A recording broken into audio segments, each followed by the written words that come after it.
Assalamualaikum warahmatullahi wabarakatuh. Waalaikumsalam warahmatullahi wabarakatuh. Selamat pagi Bu Mazia Fasya FSCI selaku dosen pengampu mata kuliah etika dan bisnis. Dan selamat pagi juga teman-teman semuanya.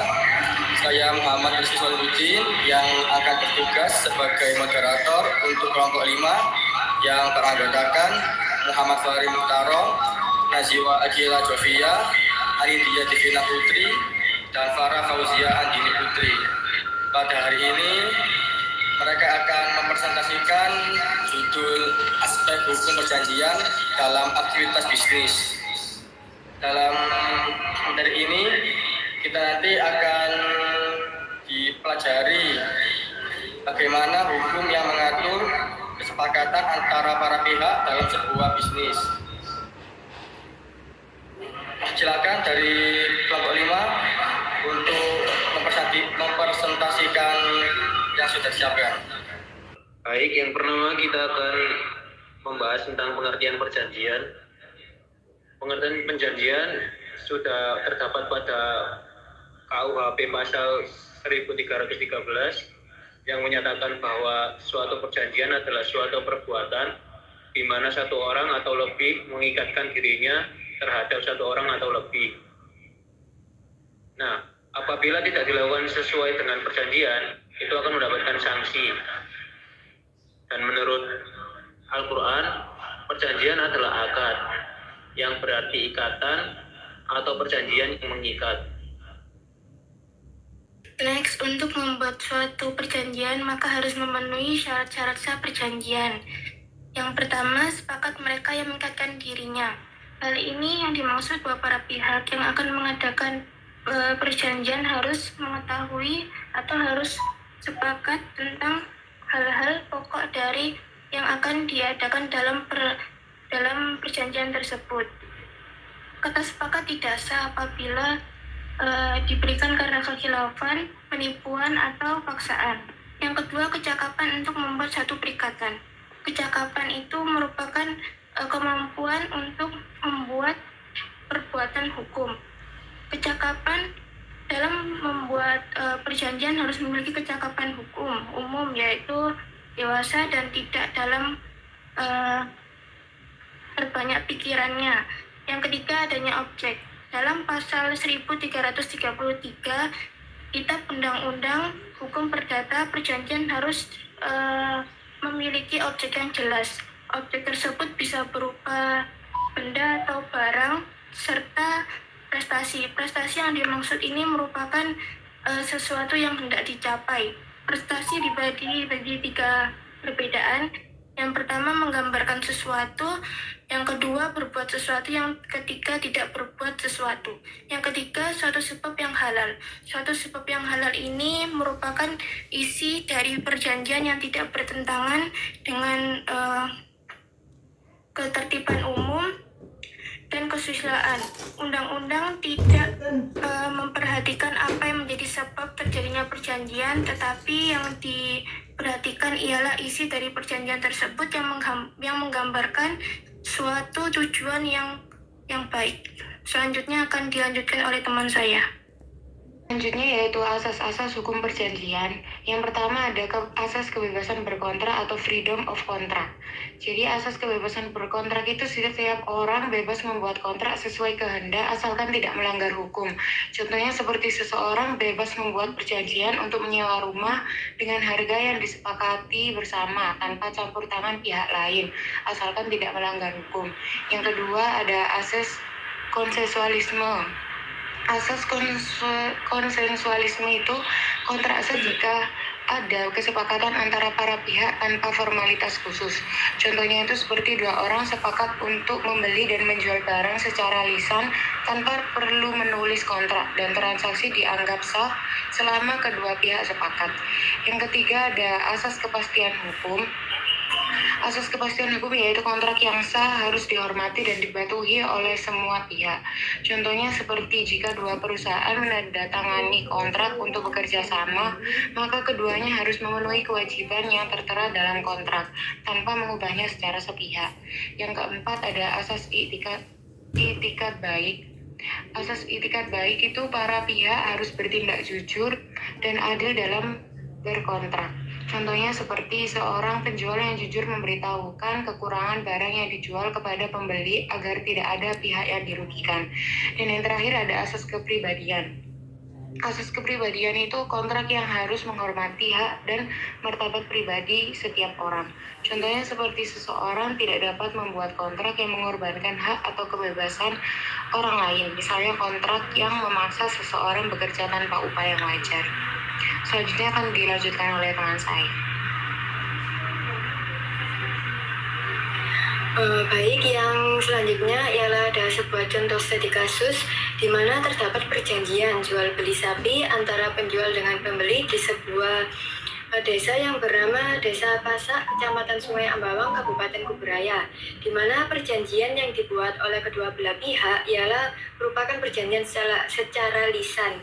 Meskipun perjanjian tersebut tidak ditulis di atas kertas maupun materai, yang namanya perjanjian tetaplah perjanjian dan pastinya akan memiliki sebuah hukum yang bernama hukum perjanjian. Perjanjian tersebut bisa berupa kesepakatan harga antara penjual dengan pembeli. Kemudian apabila sapi yang dijual oleh penjual ternyata mengalami kecacatan atau penyakit, maka pada pihak pembeli bisa melakukan pengembalian sapi dan begitu pula sebaliknya apabila pihak pembeli tidak dapat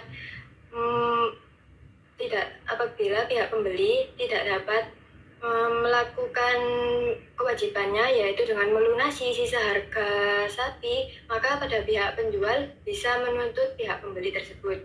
Nah, sedangkan di sini yang menjadi permasalahan yaitu pada pihak pembeli, karena pihak pembeli tidak memenuhi kewajibannya dan terlambat dalam melunasi sisa harga sapi yang telah disepakati dalam perjanjian jual beli antara kedua belah pihak tersebut, sehingga menimbulkan kerugian pada pihak penjual, yang seharusnya pihak penjual tersebut mendapat keuntungan dari pihak pembeli. Karena kelalaian pihak pembeli, pihak penjual mengalami kerugian. Faktor yang menyebabkan pihak pembeli belum memenuhi kewajibannya terhadap penjual yaitu karena faktor kelalaian tersebut. Akibatnya, hukum pihak pembeli yang belum memenuhi kewajibannya terhadap pihak penjual adalah pembatalan perjanjian yang disertai dengan uang ganti rugi kepada pihak pembeli. Upaya hukum yang ditempuh oleh pihak penjual kepada pihak pembeli yaitu dengan melakukan musyawarah atau kemufakat yang dihadiri dengan ketua RT setempat, yang dimana ketua RT tersebut bertugas sebagai mediator atau penengah antara pihak penjual dengan pihak pembeli, sehingga terjadinya kemufakatan bersama antara kedua belah pihak, sehingga tidak ada lagi perselisihan di antara keduanya. Kesimpulannya adalah perjanjian adalah kesepakatan antara dua orang atau lebih pihak yang memiliki kekuatan hukum untuk mengikat para pihak yang terlibat dan harus memenuhi syarat-syarat tertentu seperti sepakat mereka yang mengikatkan dirinya, kecakapan untuk membuat suatu perikatan, dan objek yang jelas.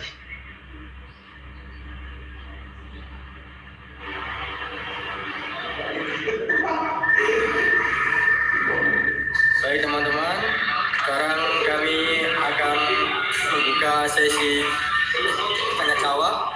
Apakah ada yang bertanya? Jika saya bertanya, mohon mengangkat tangannya terlebih dahulu. Silakan Radita Salma untuk bertanya. Baik, perkenalkan nama saya Radita Salma dengan NIM akhir 088. Saya mau bertanya, kalau misalnya ada kasus nih, di mana ada PTA dan juga PTB gitu ya. Nah, mereka ini lagi bekerja sama untuk membuat suatu produk gitu. Nah, di perjanjian awal itu, PTA ini tuh dia tugasnya untuk mengelola bahan baku, jadi yang nyediain bahan baku. Sedangkan PTB ini tuh dia yang menangani proses produksinya. Nah, tapi setelah dieksekusi dalam prosesnya, ternyata PTB ini tuh dia lalai dalam menangani proses produksi. Jadi kayak nggak sesuai dengan tenggat waktu yang ditentuin gitu loh di awal perjanjian. Nah, kalau dari kasus tersebut, apakah boleh PTA ini tuh dia membatalkan kontraknya sepihak karena secara kan dia kan udah dirugiin besar kan dari PTB yang udah lalai dalam menangani proses produksi gitu. Gimana? Ya, itu aja. Terima kasih. Salsabila Azhara untuk bertanya.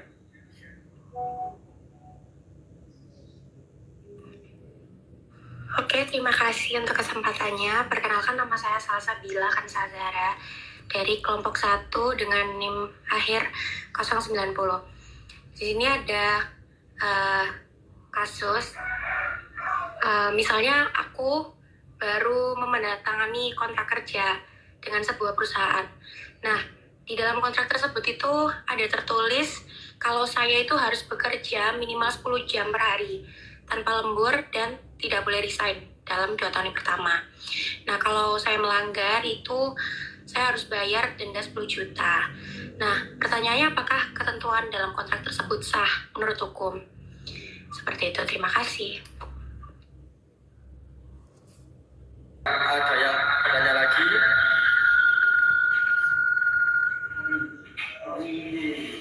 Pertanyaan dari Redita Salma yaitu apakah PT-nya itu berhak mengakhiri perjanjian sepihak karena kelalaian PT-nya ataukah harus ada persetujuan bersama atau alasan yang sah menurut hukum? Jadi jawabannya itu PT-nya itu tidak bisa langsung mengakhiri kontrak sepihak kecuali ada klausul yang mengizinkan atau jika PT-nya itu terbukti prestasi dan sudah diberikan somasi. Jika PT-nya menolak, maka penyelesaiannya itu harus melalui pengadilan atau arbitrase sesuai kesepakatan kontrak. Baik, terima kasih.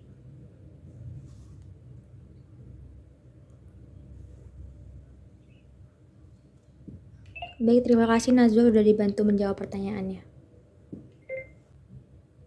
Saya akan menjawab pertanyaan Salsa. Kan tadi Salsa bertanya tentang Salsa habis menandatangani kontrak kerja dengan sebuah perusahaan T. Dalam kontraknya itu tertulis bahwa Salsa harus bekerja minimal 10 jam per hari tanpa lembur dan tidak boleh resign dalam 2 tahun pertama. Nah, jika Salsa melanggar harus membayar denda 10 juta. Dan pertanyaannya, apakah ketentuan dalam kontrak tersebut sah menurut hukum? Nah, jadi ketentuan dalam kontrak kerja yang mengharuskan Salsa bekerja minimal 10 jam per hari tanpa lembur dan tidak boleh resign dalam 2 tahun pertama dengan denda 10 juta sebagiannya sah dan sebagiannya lagi tidak sah menurut hukum di Indonesia. Ketentuan yang sah, jam kerja, yang pertama adalah jam kerja. Ketentuan mengenai jam kerja 10 jam per hari pada dasarnya sah selama tidak melampaui batas jam kerja normal yang diatur dalam Undang-Undang Ketenagakerjaan, yaitu 7 jam dalam 1 hari untuk 6 hari kerja atau 8 jam dalam 1 hari untuk 5 hari kerja. Jika melebihi, maka dianggap sebagai waktu lembur dan berhak atas upah lembur. Yang kedua ada denda. Ketentuan mengenai denda pada dasarnya sah, namun harus memenuhi unsur yang wajar dan tidak boleh memberatkan salah satu pihak secara berlebihan. Lalu ada ketentuan yang tidak sah. Yang pertama, larangan resign. Ketentuan yang melarang pekerja untuk resign dalam jangka waktu tertentu dalam kasus ini 2 tahun adalah tidak sah. Hak untuk resign adalah hak dasar pekerja yang dijamin oleh undang-undang. Setiap pekerja berhak untuk mengakhiri hubungan kerja sesuai dengan ketentuan yang berlaku.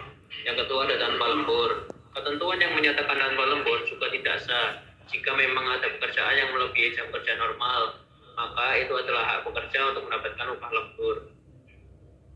Nah, mengapa sih ketentuan tersebut tidak sah? Yang pertama, larangan atau resign. Karena bertentangan dengan prinsip kebebasan individu untuk bekerja dan hak asasi manusia. Selain itu, Undang-Undang Ketenagakerjaan juga mengatur bahwa setiap pekerja berhak untuk mengundurkan diri dari pekerjaannya. Yang kedua ada tanpa lembur. Karena bertentangan dengan Undang-Undang Ketenagakerjaan yang mengatur tentang hak pekerja atas upah lembur jika bekerja melebihi jam kerja normal. Bagaimana? Apakah menjawab? Terima kasih, Farid. Baik. Terima kasih kepada kelompok 5 telah memberikan jawaban yang telah diberikan.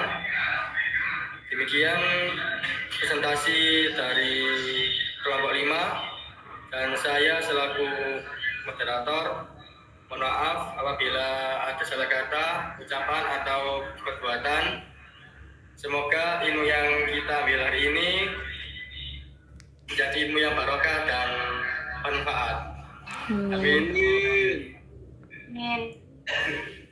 Sekian dari saya dan kelompok 5. Wassalamualaikum warahmatullahi wabarakatuh. Waalaikumsalam warahmatullahi wabarakatuh.